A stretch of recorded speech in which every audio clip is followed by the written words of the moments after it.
Hello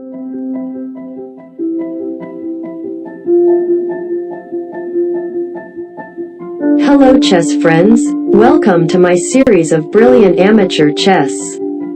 In this episode, I will show you the two brilliant games, which were played by my friend, a genius amateur 1500 rated player. The first game I will show you is between Parades 7 and 4th icon.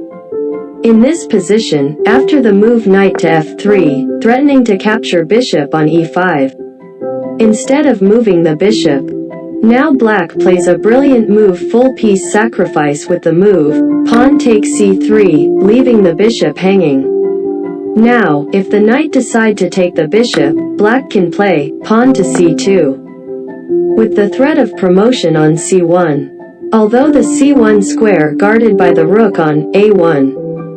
Thanks to the black's rook on b2 due to rook b to b1 countering the white's rook on first rank with the assistance from pawn on c2. But, in the game, white plays h4. Unfortunately for white, this move is not helping at all, because in the game, black plays rook b to b1 check, forcing rook trade. And after the bishop captures the rook, this c3 pawn is still remaining unstoppable. So, in this position, white decided to resign from the game. What a game!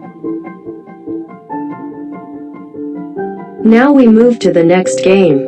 This time, Parades 7 with black pieces, play against Fabadi.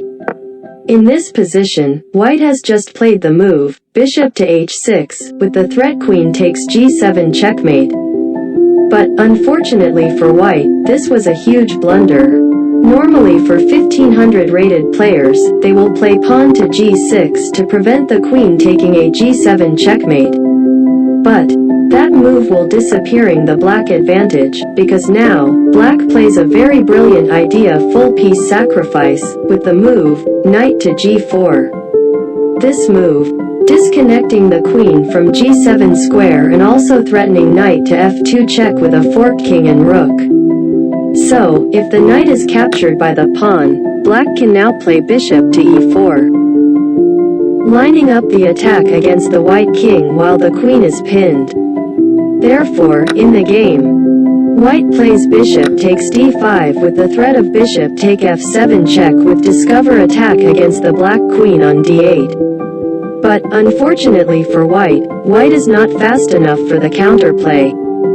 Because now, black's knight can jump to f2 square with check. Now, if the knight is not captured, the only move for white is king to g1. Yet, this will cause a discovery check after the move knight takes rook on d1, and also, the attack is still not stopped yet.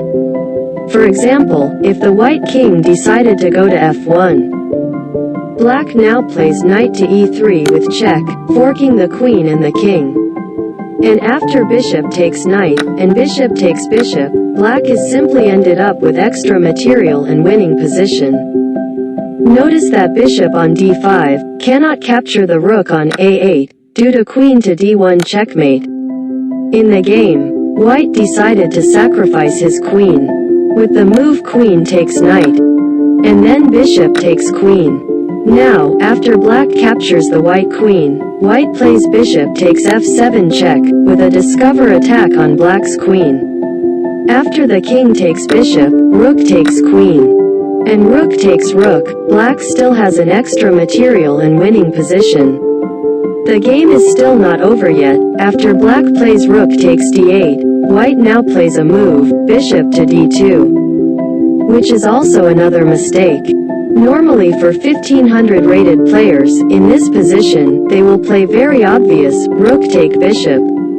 And after knight takes rook, there is simply rook to e1 check. Forcing rook trade, and again black is still ended up with extra material and winning endgame position. But, in the game, black plays another high-level move. Black patiently plays bishop to h3 to keep white king boxed on h1. Now white plays pawn to a4 to bring another piece into the game. After a4, Black now has another high-level idea with the move rook to e1 check, a temporary sacrifice of a full rook, because after bishop takes rook. Black plays rook d to d1, lining up the attack against the white king while the bishop is pinned. After this move, white out of desperation played knight to d2. Now black simply takes rook on a1. Then white plays knight to f1, rook takes bishop, pawn to b4, then simply rook takes knight, checkmate. What a game!